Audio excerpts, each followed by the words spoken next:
We'll do that. We'll do that. We'll give them a nice Christmas blanket. How is God at work in our city? We are on a journey to discover and document this unfolding story. This is DeiDox Austin. This week, the Street Youth Clubhouse. Food donations. Okay, I'm signing for 17 pounds, huh? Today we're hanging out with Terry. We met up with him as he was picking up donated goods for a local ministry that he runs. Thank you. Thank you very much.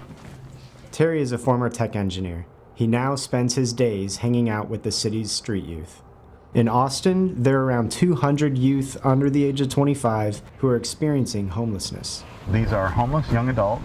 Half of them are living on the streets, and half of them are living in some sort of probably not sustainable housing situation.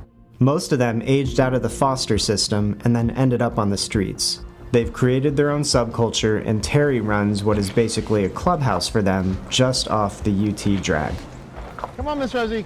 You're doing good. Whoa, what's up? Ian, I brought lunch.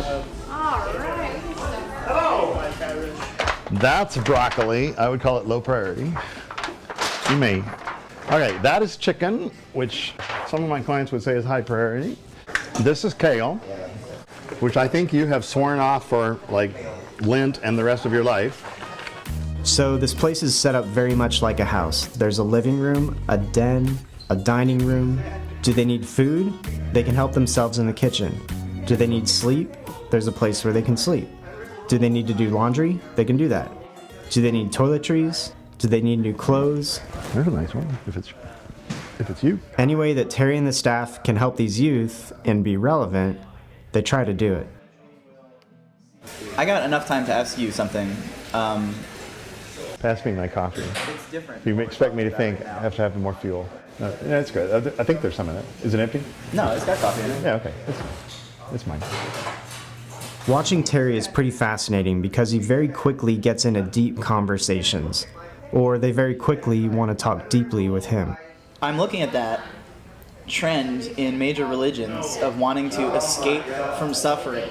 Right. You know, running away from suffering is the equivalent of running away from your problems. I was just wondering your view on that and how it's a real trend in Christianity which you're more in touch with. If you think all suffering's bad, you got a real conundrum, you know, when we celebrate Christ being crucified on a cross, right? At the core of Christianity is this belief that Christ chose to go through a great deal of suffering to bring about restoration of something. As we hung out, this is what we saw over and over. Terry engaging with the youth, and the youth hanging out like this is their home, even though they only come here for a few hours every weekday. Around 60 to 70 different youth come here every week. They feel comfortable here. At least once a week, the group gathers around for what Terry calls a concert of prayer. I'm thankful for what? I'm not in pain. All the dumb. Grateful that I'm not in pain. Yeah, all the. That's Back on healthcare. Grateful to be back on health care. my mom's ACL operation. I'm grateful for an ACL to recover. I'm grateful for hope. I'm grateful for People who just try to do the right thing. See People who try to do the right thing? And love and make the world better even at times when it sucks. Grateful for people to make the world better. Grateful for what? A skateboard. Grateful for my skateboard. This concert of prayer went on for over an hour. In their own way, they were connecting and engaging with God. Moving on to the possibly hardest question. I want God to Heal me now. heal that knee down. That I want God to do what? help me get out of myself. I want God to help me get out of myself. I feel like I've been disconnected from the people I once had great connections with, or help me develop new ones. Reconnect me with people that I can have healthy connections with. Yeah. Help me develop new connections Once with again, right invigorating. people. This is really good. Let's finish up with a couple questions about I want God to do what in Austin. Afterwards, we wanted to sit down with Terry to hear more of how he's seen God at work. Terry wanted a beer. so we went to Lazarus Brewing in East Austin. But before we get to the conversation, here's a quick announcement. If you're liking this vlog, you may want to check out our other episodes on our channel. And while there, you can subscribe to catch new episodes as soon as they're released.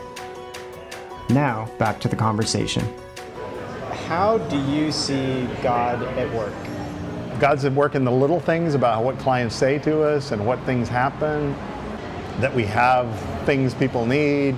People ask for stuff and they show up, or they ask for stuff and it's the very next thing we unpackage out of a box. Right. But the thing that thrills me the most is when somebody gets God and reconnects with God. It's just so exciting to see. I mean, it's a joyful thing, and we try to celebrate with that. That's what's more exciting to see than, I mean, it's fine to see God moving in our lives, but to see God moving in somebody else's life is super exciting. And I mean, and it's usually shocking. It's usually someone you couldn't have guessed. It's like, I mean, someone said today, dude, I'm the biggest, pagan there is, and I find usefulness in studying the Bible. I find it's a good piece of literature, and it's a good piece of wisdom, and it's an influential book. And we just broke down talking about all that. And, the guy who says, in one hand, I'm a pagan, is defending God and his word in the other hand. And that's God at work. What's the most recent thing that comes to mind where you're like, that could only have happened because of God? I mean, that's probably a daily thing too, but the thing that comes to the top of my head is a guy I was just talking to. He's been in Texas for I don't know how long, and he's never had a Texas ID because he's been addicted in cycles, he's been homeless, and he has no ID. And he's like, for the first time in my life, I want an ID because there's jobs I can get that are better than this, and there's things I want to do that are better than this, and I can't do them.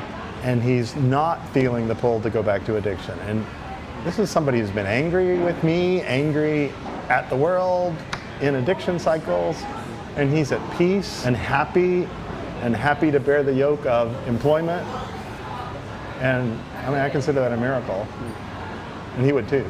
Why do you attribute that to God when someone might watch it and be like, well, that's just a good thing? It is just a good thing, but if we were relying on cognitive therapy to make the kind of anger and the kind of hurt disappear, and I believe in cognitive therapy, but if we were relying on cognitive therapy to heal him, it would be years. There's no explanation for how he's doing so well that anyone could buy. You don't go from 0 to 60 that fast. And so I think it's God. And I think he would too. What have you learned from being with the street youth? I've learned everything that matters about ministry from them. And what I've learned is, as I know a street person, just how they feel and the complexities of their life and the frustrations and challenges and joys and pain and whatever, it allows me to build empathy. It allows me to care about issues way beyond street youth. I mean, I can sound like a one-note issue, and I care deep. I mean, I'm focused on street youth. I'm passionate about street youth, but I care about changing this world for the better across the board. And we all should. Not only should we all must. But in order to do that, we have to have empathy for the people we're suggesting should change or be changed. We have to be able to understand what is their life like, and what are their problems, and what are they feeling, and what is their goal. We can't just show up and prescribe change. I don't think that works. So what's the key to doing that? As you show up and you're hanging out with people, what's going through your mind? It's to be a learner and observer first, right? And then a listener. And then maybe an actor. And that's why our mission statement is to know, to love, and then to serve. It's to enjoy street youth and to engage with them, and then to support them.